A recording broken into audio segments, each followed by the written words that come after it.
যখন নীল সাদা জার্সি মাঠে নামে তখন ইতিহাস নতুন করে লেখা হয়। চাপ যত বাড়ে আর্জেন্টিনা তত দুর্দান্ত খেলতে থাকে। এটা প্রমাণিত সত্য, এর বাইরে কোনো সত্য নেই। আর্জেন্টিনাকে নিয়ে যে দুটো কথা বললাম, এই কথাটা দিয়ে আপনি স্পষ্টতই বুঝতে পারছেন আর্জেন্টিনা কেন দুর্দান্ত একটা দল।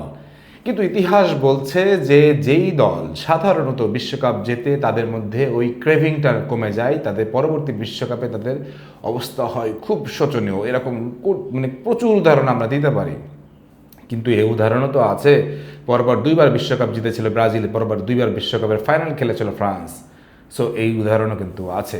সো আর্জেন্টিনার সামনে এইবারই সেই সুযোগ ব্রাজিলকে ছুঁয়ে ফেলার বা টপকে যাওয়ার। কারণ আর্জেন্টিনা 2022-এর বিশ্বকাপ জিতেছে, 2026-এর বিশ্বকাপের ফাইনালে যদি ফাইনালের কাপটা ধরতে পারে তাহলে এটা একদমই স্পষ্টতই বলা হয়ে যাবে যে আর্জেন্টিনা যেই দলটার জন্মই হয় কাপ জেতার জন্য। আপনি সাম্প্রতিক সময়ে যতগুলো কাপ দেখেন সবগুলো কাপই জিতে ফেলেছে আর্জেন্টিনা। ব্রাজিলের এই ভগ্নদশা চেহারার মধ্যে, জার্মানির এই ভগ্নদশা চেহারার মধ্যে যেই একটা মাত্র দল সবসময় টুর্নামেন্ট ফেভারিট হয়ে আসে সেটা হচ্ছে আর্জেন্টিনা।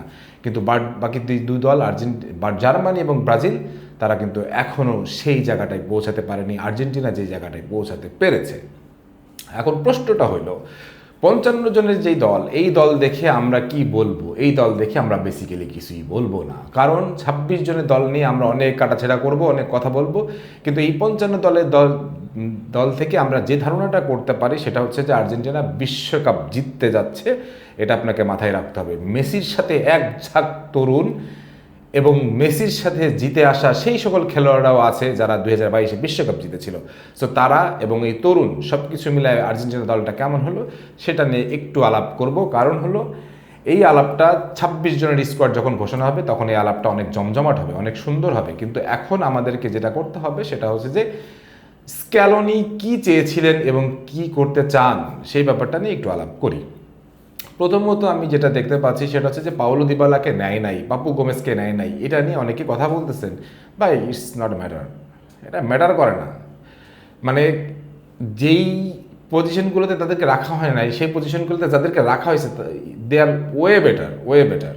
আমি নতুন কিছু খেলোয়াড়ের নাম বলি, যেমন মাস্তান্তুনো, নিকো পাজ, তারপরে হচ্ছে ক্লদিয়া সেভেরি, রাইট? এরকম যাদেরকে নাম বলতেছি এরা যে সকল খেলোয়াড়গুলোকে নেওয়া হয়নি তাদের চেয়ে ওয়ে বেটার পারফর্ম করবে এবং পারফর্ম করতেছে। এখন প্রশ্নটা হইল যে এই নতুন দিয়ে কি বিশ্বকাপ জেতা যাবে?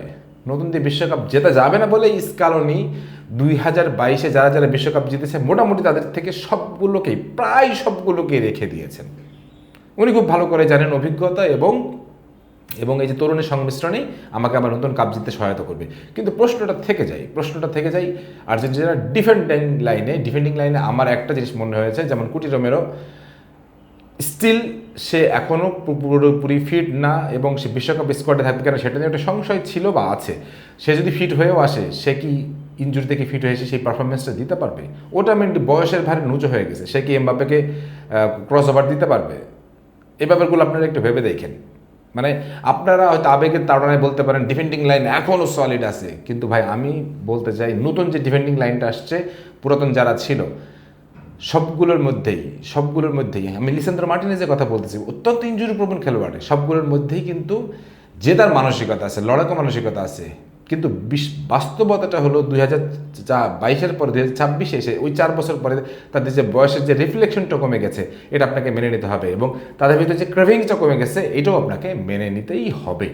এখন প্রশ্নটা হইল যে ডিফেন্ডিং লাইনের এই কথা বলতেছি যে যখন তখন, তাহলে ফরওয়ার্ড লাইনের একটু স্বস্তির বাতাসটা আপনাদেরকে শুনিয়ে দিই। ফরওয়ার্ড লাইনে মেসি বেসিক্যালি এবার কোন পজিশনে খেলবেন বা কোন দায়িত্বটা পালন করবেন?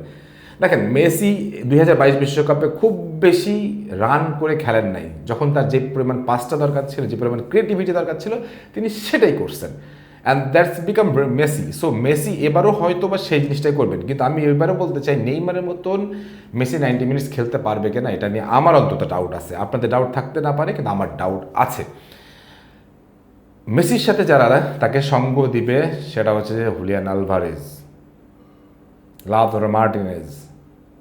ভাই আমি একটা জিনিস সবসময় বলি ফরওয়ার্ড লাইনে আপনার না খুব বিস্ট কাউকে লাগে না। ফরওয়ার্ড লাইনে মিরোস্লাভ ক্লোসার কথা মনে পড়ে, ফরওয়ার্ড লাইন মেসল ক্লাসে কি খুব একেবারে বিস্ট মোড স্ট্রাইকার ছিলেন? না, সুযোগ সন্ধানী স্ট্রাইকার ছিলেন।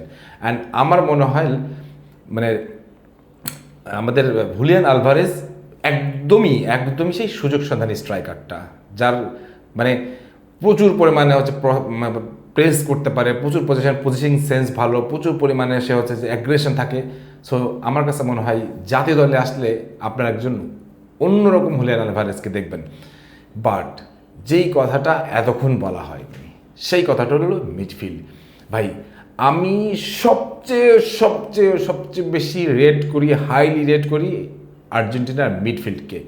এখন পর্যন্ত যে মিডফিল্ডকে আমরা দেখতে পাচ্ছি বা 26 জনে যে মিডফিল্ডটা যাবে, সেই মিডফিল্ডটা আমি মনে করি পৃথিবীর সেরা মিডফিল্ড। আপনি অন্যান্য দলে যখন তুলনা করবো তখন আমরা তুলনা করে দেখবো, বাট এখন পর্যন্ত বলতেছি যে সেরা মিডফিল্ড। কেন? Alexis Mac Allister, Fernandez, Rodrigo De পল।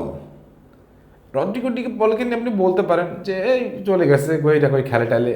ভাই আর্জেন্টিনা, জার্মানি, ব্রাজিল এরা না টুর্নামেন্ট প্লেয়ার, এদের দেখবেন টুর্নামেন্ট আসলে এদের চেহারা চেঞ্জ হয়ে যাবে।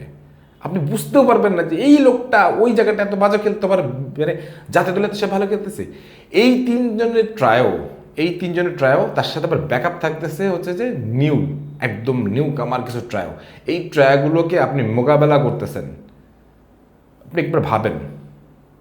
এনজো ফার্নান্দেজ, তারপরে হচ্ছে যে ডিপল, অ্যালেক্সিস ম্যাকঅ্যালিস্টার, এই তিনজনের টেম্পো কন্ট্রোল, পাসিং, ক্রিয়েটিভিটি, অ্যাডামেন্টেশন, এগুলোকে আপনি একটু ভাবেন।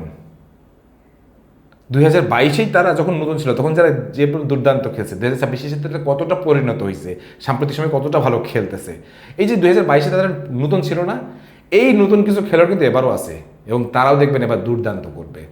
অ্যান্ড সবচেয়ে মজার ব্যাপারটা হচ্ছে যে এই টোটাল জিনিসটাকে প্রত্যেকটা ফোটাকে একটা ফোটা করছেন, সেটা হচ্ছে লিওনেল স্কালোনি। দেখবেন বিশ্বকাপের ফাইনালে যে গোলটা হয়েছিল লাস্ট, যেটা দিয়ে বিশ্বকাপ তারা মানে পেনাল্টিতে যারা মানে এটা বিশ্বকাপ জিতে গেল, সে নির্বাক। আমি এই জিনিসটাকে খুব পছন্দ করি। হ্যাঁ, একজন কোচের আবেগ থাকতেই পারে, সে চিৎকার করতেই পারে, কিন্তু সে মানে তখন পর্যন্ত সে জানে যে আমার ছকটা কী ছিল এবং আমি কিভাবে আগাচ্ছি, কিভাবে কি করব। সো ওই জায়গা থেকে বলতেছি, কালকে যেমন বলছিলাম যে কার্লো আনচেলত্তি যদি বিশ্বকাপ জিততে চায়, ব্রাজিল বিশ্বকাপ জিততে পারবে।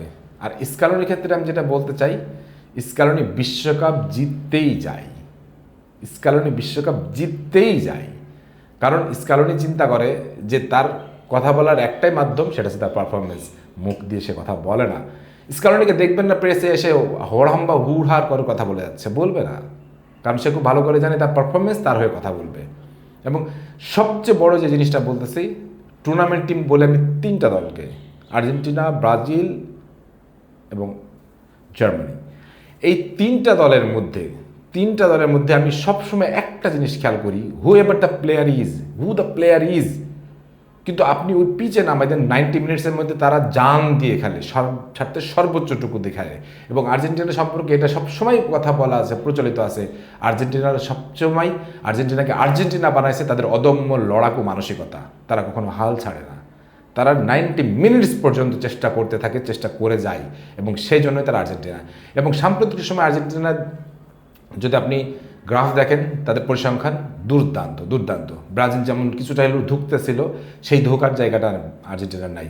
আর্জেন্টিনা এখন এতটাই পরিণত যে আর্জেন্টিনা দলকে আপনি হয়তো 1, 2, 3, 4 যে কোনো একটা পজিশন আপনাকে রাখতেই হবে।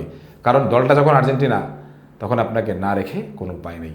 এবার এই আর্জেন্টিনা এবার বিশ্বকাপে কত দূর যেতে পারবে, কত দূর যাবে, আর্জেন্টিনা যারা ফ্যানরা আছে তারা কি মনে করতেছেন অবশ্যই একটু কমেন্ট সেকশনে জানাবেন। আর যারা আর্জেন্টিনার ফ্যান না, আর্জেন্টিনা বিরোধী, আর্জেন্টিনার কট্টর মানে সমালোচনাকারী, তারা একটু জানাবেন আর্জেন্টিনা কত দূর যেতে পারে। আমি দুইটা অপশনে দিয়ে রাখছি, সেটা হচ্ছে যে খুব খারাপ করতে পারে, খুব ভালোও করতে পারে। সো এই জায়গাটা থেকে কোনটা করতে পারে ঝটপট একটু জানাই দেবেন। আবারও দেখা হবে, কথা হবে ইনশাল্লাহ। সবাই ভালো থাকবেন, সুস্থ থাকবেন। আল্লাহ হাফিজ।